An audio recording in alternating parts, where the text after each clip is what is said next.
talk about marriage this morning a little bit. We're gonna talk about marriage this morning. Tomorrow is me and my wife's anniversary. Happy anniversary. We're gonna be married 70 years. Still ain't got married when you be. Well, it seems like 70 years. Hey, according to the state of Arkansas, me and Ricky's been married since 1902. Well, maybe not 70 years, maybe it's just 7, but she's gonna beat me after this. Remember, I've got a broken hand. I'll just sit on that broke hand or step on it later. There's verses about that too.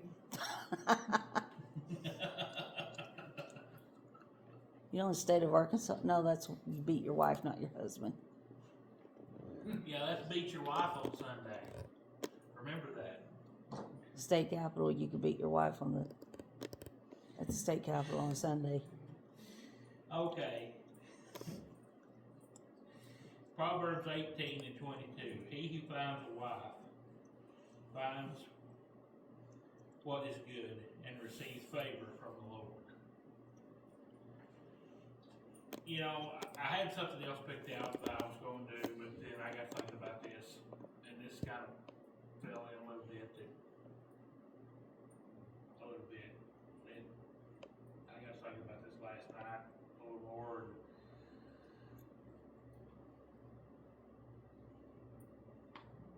Ups and downs, we all go through this. Married people go through ups and downs, and the longer you stay married, the ups and downs get less ups. Get less. They become less challenging, I guess you might say. They get less to be they get smoother. The ups and downs get less. They get less to be less challenging. And the more you put, people say, well, there's two people in a marriage. No, there's not two people in a marriage, there's three people in a marriage. There's you and your husband, or your husband and your wife, and there's the Lord. And if you don't have the Lord in your marriage, the marriage is not going to work at all. And I've come to find that out. And the best thing to do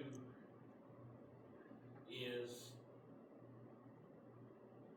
if you have a problem in your marriage, it is the first thing you do. If you're having a problem in your marriage, is first thing you do. I found out is go to the Lord with that problem and talk to the Lord about that problem, on how to fix that problem, and then go and sit down and talk to the other person about that problem. Don't just blow up about that problem, because that don't fix nothing. I figured this out. I know this sounds like a counseling session more than a sermon, but I found out that works a lot better than just going and blowing up. But, you know, I just felt something just, I don't know if it applies to me or applies to somebody, but I figured out this, something just led me to talk about this today. A lot of people did not leave the Lord and think once you say those vows that the Lord's out of it, but the Lord's not out of it. The Lord's got to be in it all the way, 100% the whole time. Because if He's not in it, it's not going to work.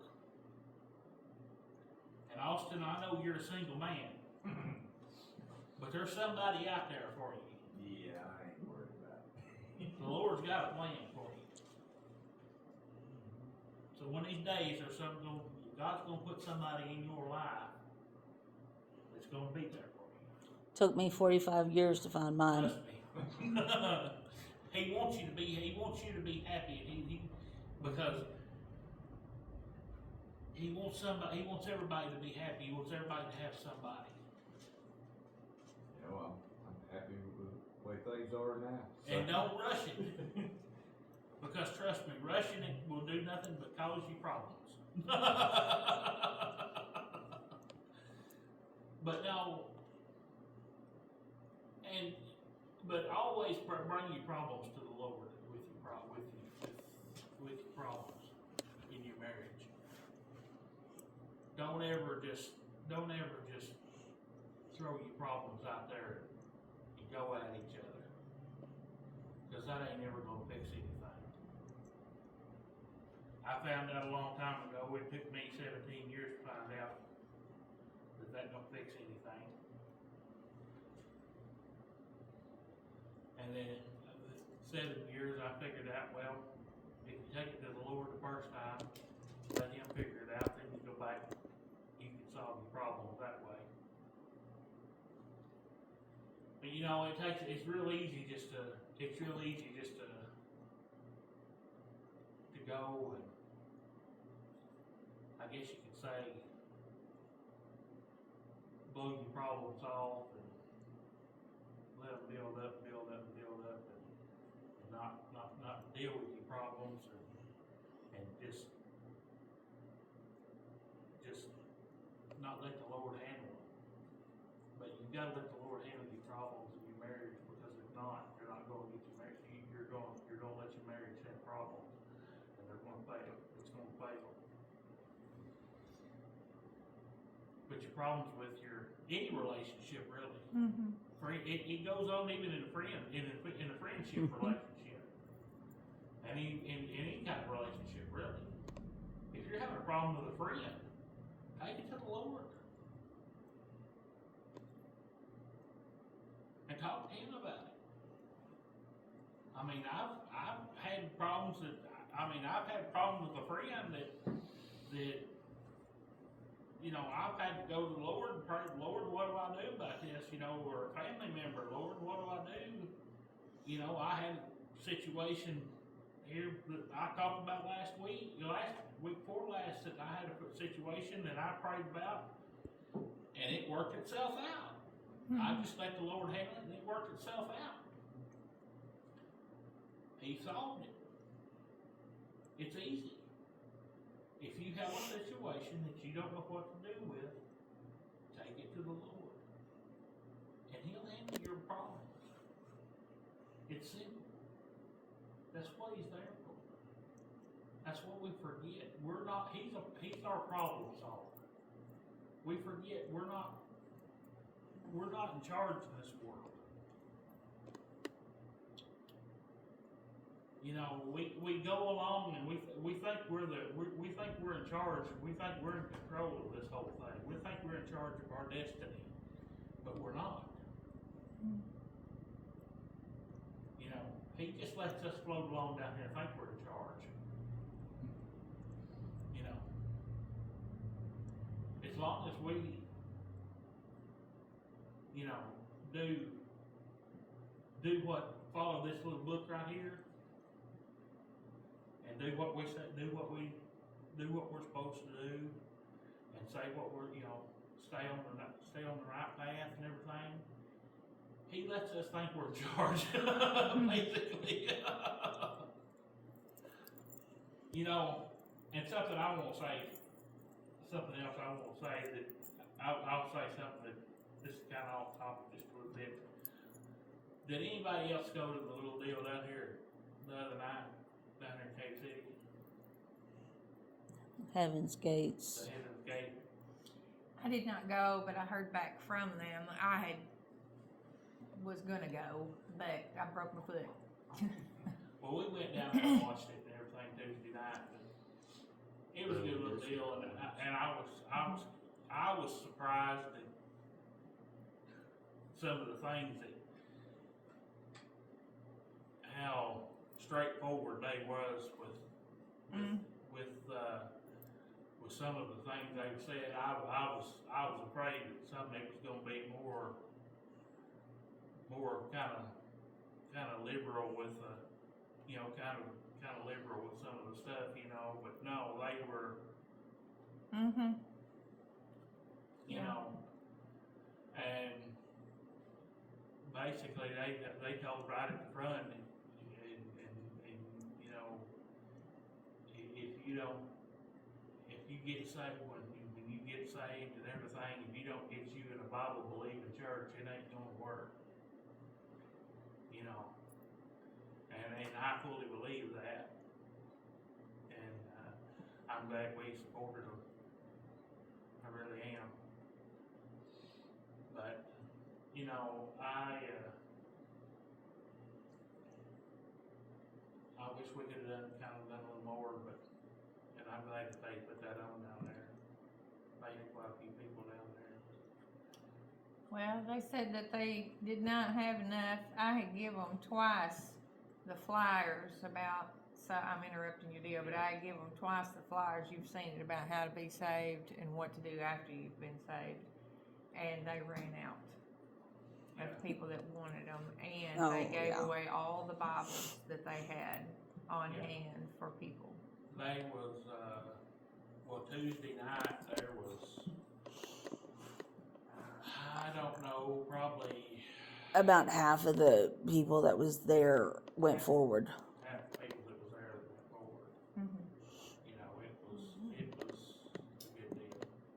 I mean, it was amazing to see the, you know, Mm-hmm. and You can get it on DVD. It was a good deal. I mean,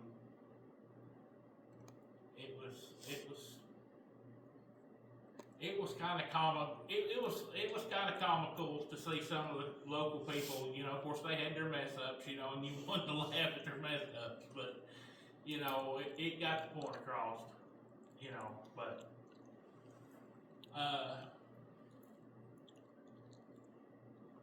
you know, it just goes back to,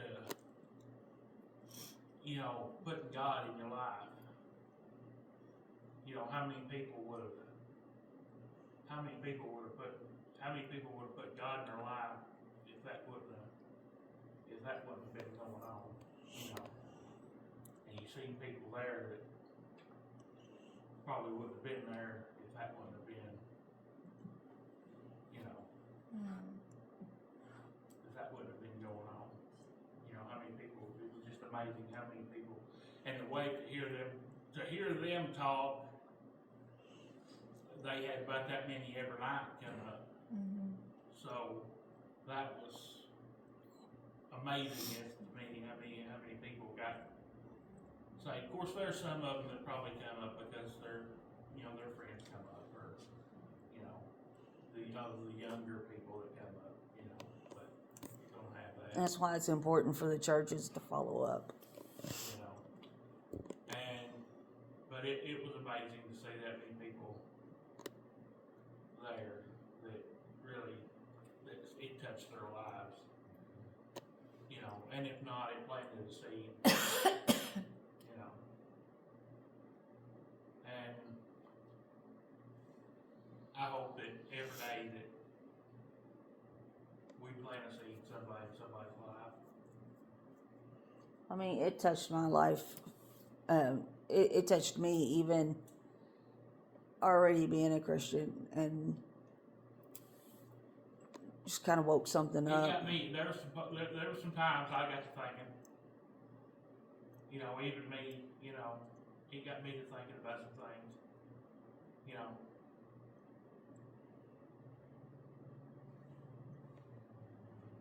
But I really appreciate y'all as a church, and but if there's anything else y'all need, anybody y'all need to be prayed for or prayed over. And I want y'all to know that if y'all ever need something, if y'all ever need to reach out, if y'all feel like y'all need somebody to listen to you, if y'all think y'all need something, y'all can get a hold of me. I know I've said this before, but if y'all, most of you know my phone number or can get a hold of me. I know you know my phone number. Oh, I didn't mean to I drop mean, it. I can, I was going to show you. if you just feel like, hey, I need somebody to talk to, don't. Don't just sit there and think that you ain't got nobody to talk to. You can keep it if you want it. It don't have to be, it don't have to be about church, it don't have to be about nothing, just don't sit there and think that you ain't got nobody to talk to about something. 'Cause I know thought you how might life like gets you that. down. Song been selected, if y'all need to come up here, we'll pray over it.